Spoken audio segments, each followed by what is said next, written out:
আসসালামু আলাইকুম। আশা করি সবাই ভালো আছেন। সুমাইয়াস ইজি কিচেন হাউজে সবাইকে আমন্ত্রণ জানাচ্ছি একটি নতুন রেসিপি দেখার জন্য। আর এই তো বন্ধুরা দেখতে পাচ্ছেন এখানে চিংড়ি মাছ, পুঁটি মাছ, মলা মাছ আরও বিভিন্ন ধরনের মাছ আছে। ছোট মাছ কে না পছন্দ করে বলুন তো? আজকে আপনাদেরকে ছোট মাছ দিয়ে খুব সুন্দর একটি মজাদার রেসিপি করে দেখাবো।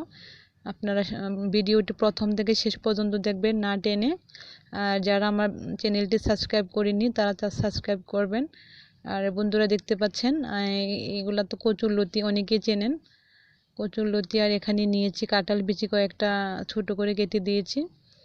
এগুলা দিয়ে মজাদার একটা রেসিপি করে দেখাবো। আর এখানে হলুদ, মরিচ, ধনিয়ার গুঁড়ো আর লবণ পরিমাণ মতো দিয়েছি।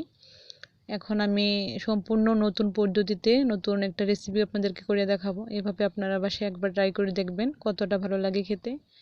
এখন এই কচুরলতি আর কাঁঠাল বিচি আগে থেকে ধুয়ে রেখেছিলাম, এখন দিয়ে দিচ্ছি সম্পূর্ণ গুঁড়া মাছ, সবগুলা মাছ দিয়ে দিচ্ছি। এখন দিয়ে দিচ্ছি হলুদ, মরিচ, ধনিয়া, লবণ পরিমাণ মতো। আপনারা যতটুকু পরিমাণে নেবেন ততটুকু পরিমাণ মতো দিবেন। এখন দিয়ে দিচ্ছি পেঁয়াজ কুচি,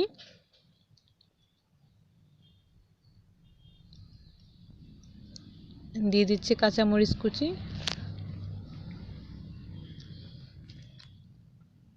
দিয়ে দিচ্ছি পরিমাণ মতো তেল। সবগুলো উপকরণ আমি খুব ভালোভাবে হাত দিয়ে মেখে নিব বন্ধুরা। হাত দিয়ে মাখার মজাই কিন্তু আলাদা। এরকম হাত দিয়ে মেখে তরকারি আপনারা রান্না করে খাবেন, ভীষণ ভালো লাগে খেতে। এখন সবগুলো আস্তে আস্তে উপরে মাখতে হবে, না হলে কিন্তু মাছগুলো ভেঙে যাবে। খুব জোরে মাখা যাবে না, আস্তে আস্তে আমি সবগুলো উপকরণ একসাথে মাখিয়ে নিচ্ছি। দেখতেই পাচ্ছেন আমি কিভাবে এই কাজটা করছি। খুব জোরে দিলে কিন্তু মাছগুলো ভেঙে যাবে। আমি আস্তে আস্তে করে সবগুলো উপকরণ একসাথে মাখিয়ে নিচ্ছি। আর পানির পরিমাণটা কিন্তু খুবই সাবধানে কেয়ারফুলভাবে দিতে হবে, কারণ একটু পানিও যদি বেশি হয় তাহলে কিন্তু এই তরকারিটা খুবই নরম হয়ে যাবে, খেতে ভালো লাগবে না। আমি আপনাদেরকে দেখিয়ে দিচ্ছি, পরিমাণটা আপনাদেরকে বুঝিয়ে দিচ্ছি কতটুকু পানি দেবেন।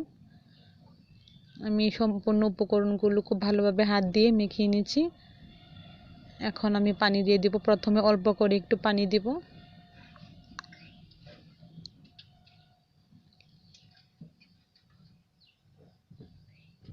দেখতে পাচ্ছেন আমি অল্প করে একটু পানি দিয়েছি। পানি দিয়ে আমি আবারও আর একটু মাখিয়ে নেব, নিয়ে আমি আর একটু পানি দেব। এই দেখতে পাচ্ছেন আমি কাজ করেছি, দেখেন পানির পরিমাণটা একেবারেই অল্প পরিমাণে পানি দিতে হবে। আমি আরও একটু পানি দিয়ে দিব, না হলে কিন্তু এই কাঁঠাল বিচি আর লতিগুলো সিদ্ধ হবে না। আমি আরও একটু পানি দিয়ে দিচ্ছি।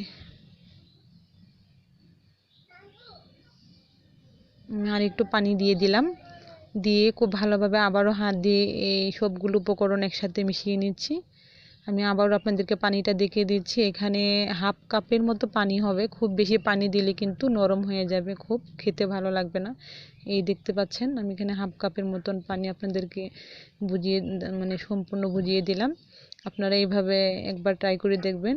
আর আমি ঢাকনা দিয়ে 15 মিনিটের মতো ঢেকে রেখেছিলাম চুলাতে, খুব অল্প আঁচে। দেখতে পাচ্ছেন খুব সুন্দরভাবে আমার তরকারিটা হয়ে গেছে।